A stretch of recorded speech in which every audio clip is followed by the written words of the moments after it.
मेरे साथ जो बैठे हैं टीम पठान खान सुफियान खान, इनकी जो पूरी टीम है ये गुलबर्गे में, जिसे आज कलबुर्गी कहा जाता है, इस पूरे डिस्ट्रिक्ट में अच्छा काम कर रहे हैं। मैं मुबारकबाद देता हूँ और अल्लाह ताला से दुआ रहेंगी हमारी कि आपको जो चैनल है हक पर सच्चाई पर आप ये करें, और मुझे भी इनका बहुत सपोर्ट मिला, बहुत साथ मिला।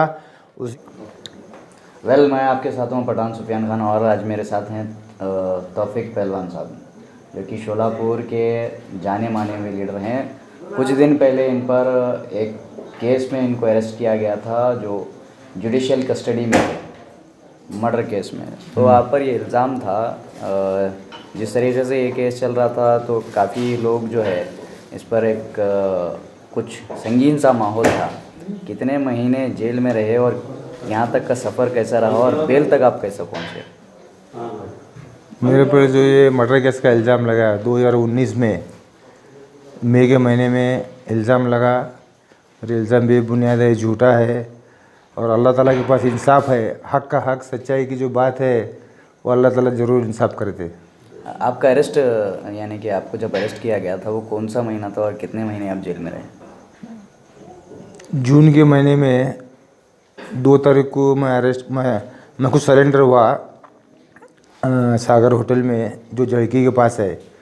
वहाँ पर हमारे साथियों ने मुझे पुलिस डिपार्टमेंट को बुलाकर वहाँ पर सरेंडर हुआ, और उस वक्त 1 दिन की कस्टडी था।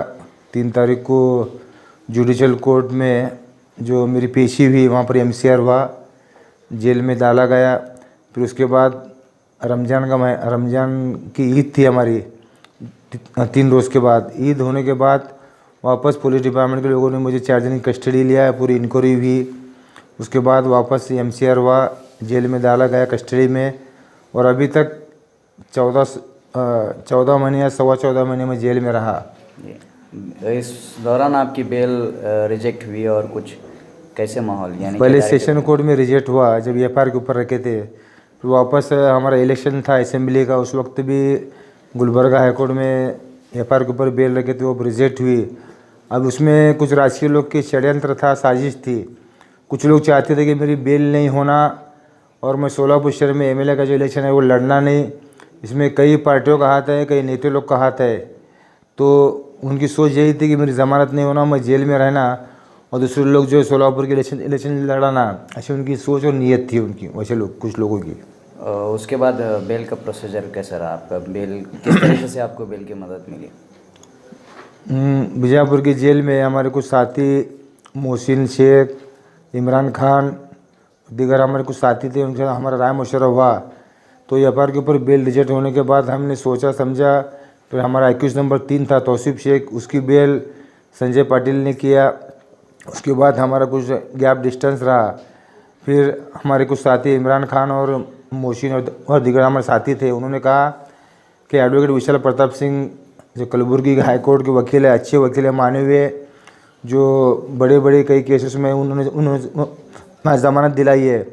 तो उनकी सोच ऐसी है कि जो लोग बेगुनाह होते हैं उनकी बेल कराना और लोगों को इंसाफ दिलाना, ये उनकी नीयत, उनकी सोच है। तो उनका विशाल सर का नाम मैं बहुत सुना था, और वो इंसान, आज उनकी मेरी मुलाकात हुई यहाँ पर गुलबर्गा आने के बाद। उनकी बातों पर सिर्फ ये लगा कि वो सच्चाई का साथ देते हैं, हक़ का साथ देते हैं। और हमारे जेल में के साथियों ने उन्हें सभी मेरी मालूमात दी, राय मशवरा किया कि सोलापुर में मेरा राजकीय जो कारकिर्द क्या है, मेरा काम क्या है, ताज ग्रुप के माध्यम से हो, इमाम पार्टी के माध्यम से हो, दिगर हमारे फैमिली बैकग्राउंड के माध्यम से हो, वहाँ पर काम की उन्होंने अच्छी, हमारे इमरान खान और मोहसिन शेख ने पूरे विशाल सर को मालूमात दी। मालूमात देने के बाद उन्होंने चौकसी की, इंक्वायरी किया, फिर मेरे केस में उन्होंने हाथ डाला। फिर हमारे बड़े भाई आरिफ भाई शेख, अशफाक शेख, जहीर शेख जो कलबुर्गी में आए, और हमारे साथी नज़ीर भाई कुरैशी, इन्हें साथ लेकर सभी हमारा राय मशवरा हुआ। और कलबुर्गी में आने के बाद जब जमानत का प्रोसीजर हुआ तो अल्लाह ताला का ऐसा एक जो करम था कि विशाल सर की मुलाकात हुई, और हमारा बैड लक ये बोलने का कि मार्च के महीने में कोरोना का जो शुरुआत हुई, कोरोना की जो बीमारी है महाराष्ट्र नहीं, कर्नाटक नहीं, बल्कि पूरे हिंदुस्तान में फैली हुई थी। ये अल्लाह ताला का आज़ाब है कि लोग को सीख मिलना, सबक मिलना। तो ये आज़ाब की वजह से कोरोना जो वायरस पूरे इंडिया में जो फैला था, इसमें मेरे 4-5 महीने जो वेस्ट हुए।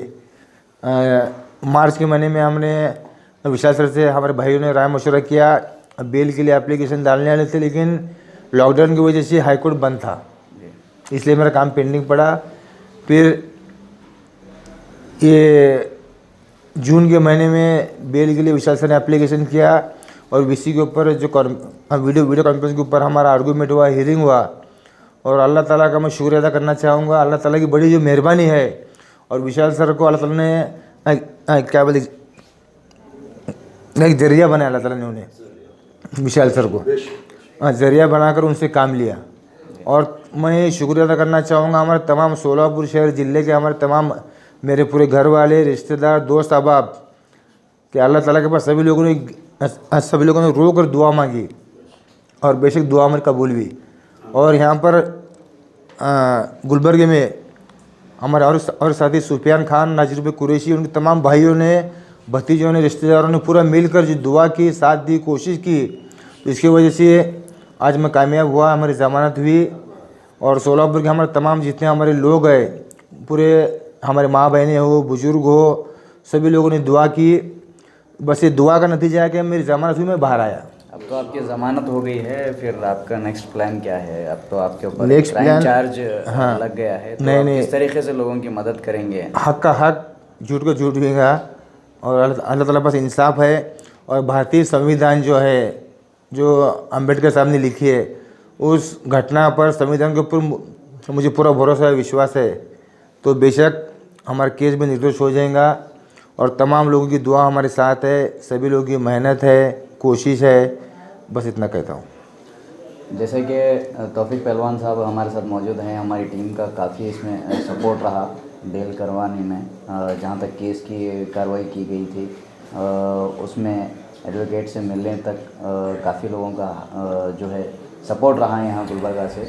तो एक चीज़ जाहिर सी है कि ना मानने से या कुछ चीज़ों को साबित जब तक नहीं होता, उसको क्रिमिनल नहीं बनाया जाता। तो फिर नेक्स्ट एपिसोड में मिलेंगे।